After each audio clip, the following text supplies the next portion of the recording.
Dans cet exercice, on nous demande de déterminer les coordonnées des éventuels points d'intersection du graphe des fonctions suivantes avec le système d'axes. Donc, admettons qu'on ait le graphe d'une fonction. J'en dessine une au bol. Voilà, on a une fonction. La question c'est quelles sont les coordonnées des points d'intersection avec l'axe des x. Donc l'axe des x, évidemment, c'est l'axe horizontal et l'axe vertical, c'est l'axe des y. Alors, tous ces points, évidemment, ils ont comme ordonnée 0. C'est-à-dire que la deuxième coordonnée, on la connaît déjà, c'est 0, puisqu'on veut que, puisqu'ils se trouvent tous sur l'axe des x. On doit donc résoudre l'équation f de x égale 0. Si vous voulez, f de combien égale 0. On doit donc trouver les préimages de 0. Et vous savez faire ceci, il suffit de résoudre l'équation f de x égale 0 avec les différentes fonctions que l'on a ici. Alors faisons-le ensemble.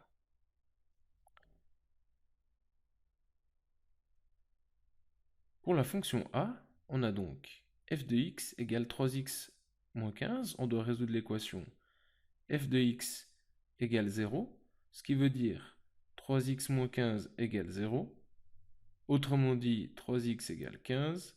Autrement dit, x égale 15 tiers égale 5.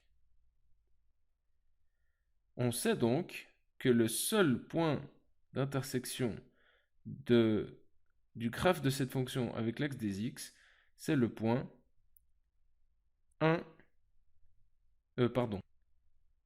5, 0.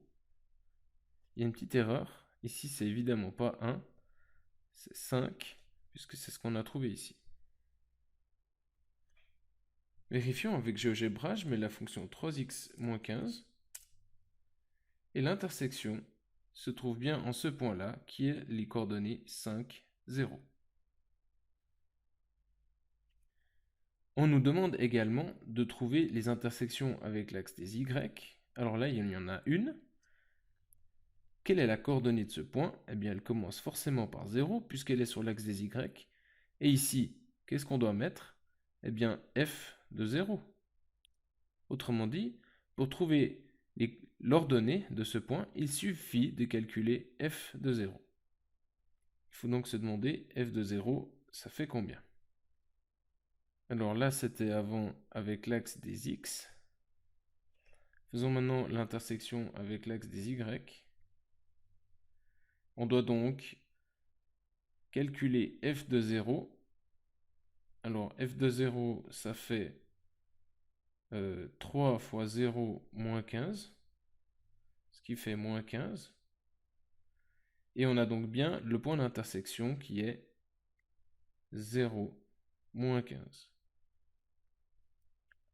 Regardons dans le graphe tracé par GeoGebra. Ici, le point d'intersection avec l'axe des y, c'est bien 0, moins 15.